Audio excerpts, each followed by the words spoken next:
రాష్ట్రంలోని షెడ్యూల్డ్ కులాలన్నింటినీ విద్యా ఉద్యోగాల్లో సమాన న్యాయమైన అవకాశాలు కల్పించడమే లక్ష్యంగా ఎస్సీ వర్గీకరణ చేసినందుకు రాష్ట్ర ప్రభుత్వం మరో ముందడుగు వేసింది. ఈ ప్రక్రియలో అతి ముఖ్యమైన ముసాయిదా ఆర్డినెన్స్ మంత్రి మండలి ఆమోదం తెలిపింది. మరి ఆంధ్రప్రదేశ్ రాష్ట్రంలో ఉన్నటువంటి షెడ్యూల్ కులాల ఉప వర్గీకరణ ఏదైతే ఉందో దాని ఆర్డినెన్స్కి సంబంధించి ఈరోజు క్యాబినెట్ ఆమోదించడం జరిగిందని చెప్పి మీ ద్వారా ముందుగా తెలియజేసుకుంటూ ఉన్నా.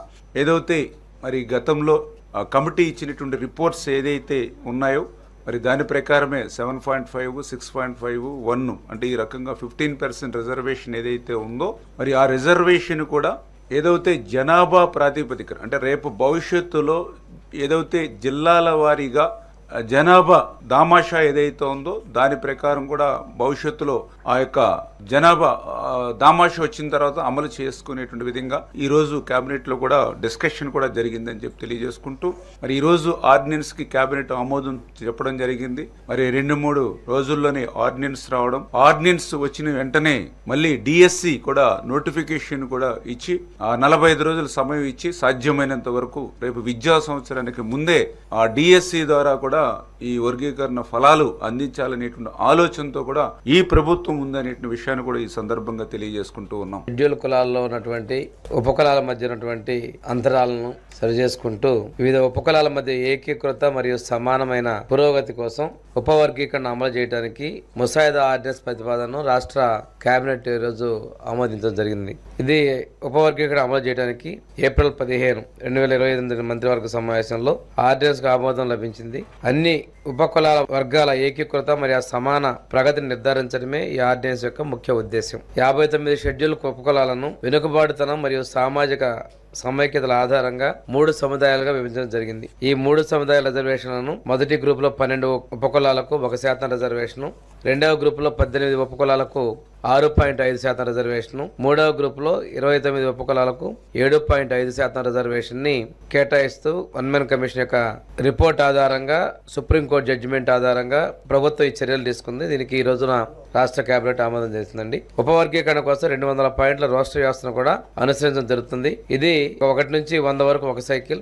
101 నుంచి 200 వరకు రెండవ సైకిల్లో ఈ 200 పాయింట్లు కూడా రోస్టర్ అమలు జరుగుతుంది. అన్ని షెడ్యూల్ కులాల వర్గాలకు విద్య మరియు ఉద్యోగ అవకాశాల్లో సమాన మరియు న్యాయమైన ప్రవేశం లభిస్తుందని, దీని ద్వారా రాజ్యాంగ లక్ష్యాలను సాధించి సామూహిక అభివృద్ధి నిర్ధారించగలని ప్రభుత్వం భావిస్తుంది. ఈ ఆర్డినెన్స్ రాష్ట్రంలోని 28 జిల్లాల్లో అమలు పరచడం జరుగుతుంది. మనకి షెడ్యూల్ కులాల ఉపవర్గీకరణకు సంబంధించి సాంఘిక సంక్షేమ శాఖ చేసిన ముసాయిదా ఆర్డినెన్స్ కి రోజు రాష్ట్ర మండలి ఆమోదం తెలిపింది.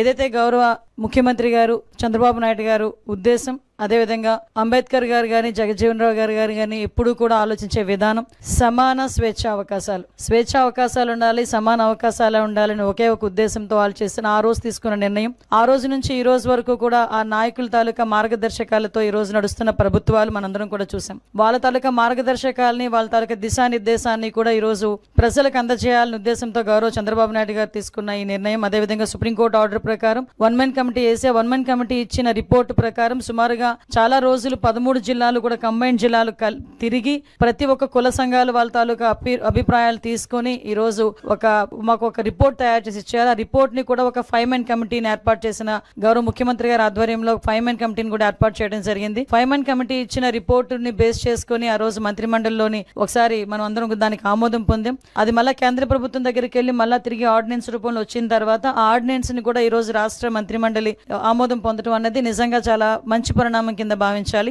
ఎంతో వెనుకబడిపోయిన రెల్లి కులస్తులు లాంటి కులస్తుల్ని కూడా ఈ రోజు 1% రిజర్వేషన్ ఇచ్చి వాళ్ళకి కూడా అన్ని ఉద్యోగ అవకాశాలు, ప్రమోషన్స్ లోని కూడా వాళ్ళకి అవకాశాలు ఇవ్వాలని ఒక మంచి ఉద్దేశం. అదేవిధంగా మిగతా ఉపకులాలకు సంబంధించి ఓవరాల్ గా 59 ఉపకులాల్లోని కూడా అందరికీ కూడా సమాన అవకాశాలు రావాలని ఈ రోజు మంత్రి మండలి తీసుకున్న నిర్ణయాన్ని స్వాగతిస్తూ ప్రజలందరికీ కూడా తెలియజేయటమైంది.